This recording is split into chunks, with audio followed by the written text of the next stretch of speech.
तो दोस्तों, आज हम जो हमारी कमेटीज़ थी कॉन्स्टिट्यूंट असेंबली की, उनके बारे में डिस्कस करेंगे। जो भी जितनी भी इम्पॉर्टेंट कमेटीज़ थी, तो ये जितनी भी कमेटीज़ हैं, इन पे डायरेक्ट क्वेश्चन आ सकते हैं। इनका प्रेसिडेंट पूछ सकते हैं कि किस कमेटीज़ का कौन कौन सा प्रेसिडेंट था। ठीक है, तो सबसे पहले हमारे पास थी स्ट्रिंग कमेटी, जिसके प्रेसिडेंट थे हमारे पास डॉक्टर राजेंद्र प्रसाद। दूसरी थी हमारे पास यूनियन पावर कमेटी, जिसके प्रेसिडेंट थे हमारे पास Pandit Jawaharlal Nehru. Union constitution committee, इसके प्रेसिडेंट और हेड हमारे पास कौन थे? पंडित जवाहरलाल नेहरू। और दोस्तों, ये आप ट्रिक के लिए याद रखना कि ऐसे ही मेमोराइज करने के लिए कि जिस कमेटी के पीछे भी यूनियन आएगा, मैक्सिमम उसके जो हमारे पास प्रेसिडेंट होंगे वो कौन होंगे? पंडित जवाहरलाल नेहरू। दूसरी थी हमारे पास ड्राफ्टिंग कमेटी, इसको हम अलग से पढ़ेंगे क्योंकि ये इंपॉर्टेंट है। तो इसका जो प्रेसिडेंट था वो था डॉक्टर B.R. अम्बेडकर। ठीक है, और लास्ट जो हमारे पास इंपॉर्टेंट कमेटी है, ठीक है, कॉन्स्टिट्यूंट असेंबली के रिलेटेड, वो थी हमारे पास प्रोविंशियल पावर कमेटी। ठीक है, provincial power committee Sardar Vallabh भाई पटेल, जो हमारे पास हमारे जो आयरन मैन ऑफ इंडिया भी कहलाते हैं, क्योंकि उन्होंने पूरे इंडिया को यूनाइट किया था। ठीक है, अदर्स कुछ इंपॉर्टेंट कमेटीज हैं हमारे पास आप मेमोराइज करने के लिए। ठीक है, स्टेट कमेटी थी, ठीक है, पंडित जवाहरलाल नेहरू। ठीक है, ये कमेटी बनाई थी कि जो स्टेट्स के बीच में कन्फ्लिक्ट है उनको समझाना है, तो फॉर नेगोशिएशन विद स्टेट्स। ठीक है, स्टेट कमेटी। कौन था प्रेसिडेंट उनका?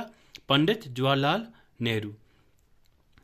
दूसरी थी हमारे पास फंडामेंटल राइट्स सब कमेटी थी। ठीक है, फंडामेंटल राइट्स पे मतलब कि देखने के लिए। ठीक है, तो इसका जो हेड था हमारे पास JB कृपलानी थे। ठीक है, दूसरी कमेटी थी हमारे पास माइनॉरिटीज सब कमेटी। ठीक है, ये भी एक सब कमेटी थी, और इसके जो हेड थे हमारे पास SC मुखर्जी थे। ठीक है, फिर दूसरी कमेटी थी हमारे पास रूल्स ऑफ प्रोसीजर कमेटी। ठीक है, इसके हमारे पास प्रेसिडेंट थे डॉक्टर राजेंद्र प्रसाद। और लास्ट वाली हमारी कमेटी थी जो advisory committee on fundamental rights भी थी। ये भी किसके fundamental rights? Minorities and tribal and excluded areas. तो इसके जो प्रेसिडेंट थे हमारे पास सरदार वल्लभ भाई पटेल थे। तो ये दोस्तों कुछ कमेटी थे हैं हमारे पास, इंपॉर्टेंट है, याद कर लेना, इनके डायरेक्ट क्वेश्चन आ सकते हैं एग्जाम में। तो जो मेरे नोट्स हैं, मैंने ये कंपाइल्ड तरीके से बनाए हैं, इनमें कुछ छूटेगा नहीं आपको। मैंने ज़्यादा थियोरेटिकली मैं बनाता नहीं हूँ, क्योंकि हमें कोई PhD नहीं करनी है, मास्टरी नहीं करनी है सब्जेक्ट में। तो ये बिल्कुल टू द पॉइंट है। दोस्तों, ये जो ड्राफ्टिंग कमेटी है, इसको हम अच्छे से थोड़ा सा डिस्कस करेंगे, क्योंकि ये बहुत इंपॉर्टेंट कमेटी है। ठीक है, तो जैसे कि आप जानते हो कि ये 29 अगस्त 1947 में बनी थी। ठीक है, इसके हेड थे हमारे पास डॉक्टर B.R. अम्बेडकर। ठीक है, और ये कॉन्स्टिट्यूंट असेंबली ने कहाँ पे बनाई थी? वेस्ट बंगाल में। ठीक है, कॉन्स्टिट्यूंट असेंबली ने ड्राफ्टिंग कमेटी को बनाया था। ठीक है, जिसका हेड हमारे पास डॉक्टर B.R.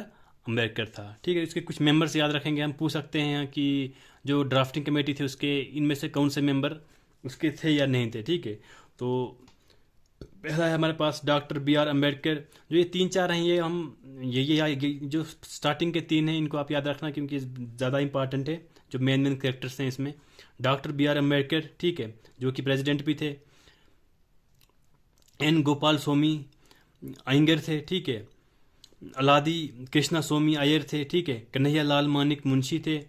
फिर दूसरे थे सईद मोहम्मद सदुल्ला थे, N. माधव राव थे, और D.P. केथियान थे। ठीक है, तो ये हमारी ड्राफ्टिंग कमेटी के साथ जो हमारा मैक्सिमम जो कॉन्स्टिट्यूंट असेंबली थी उसकी इंट्रोडक्शन कंप्लीट हुई है। तो कल हम एक और टॉपिक के साथ आएंगे, तब तक के लिए धन्यवाद। जय हिंद, जय भारत।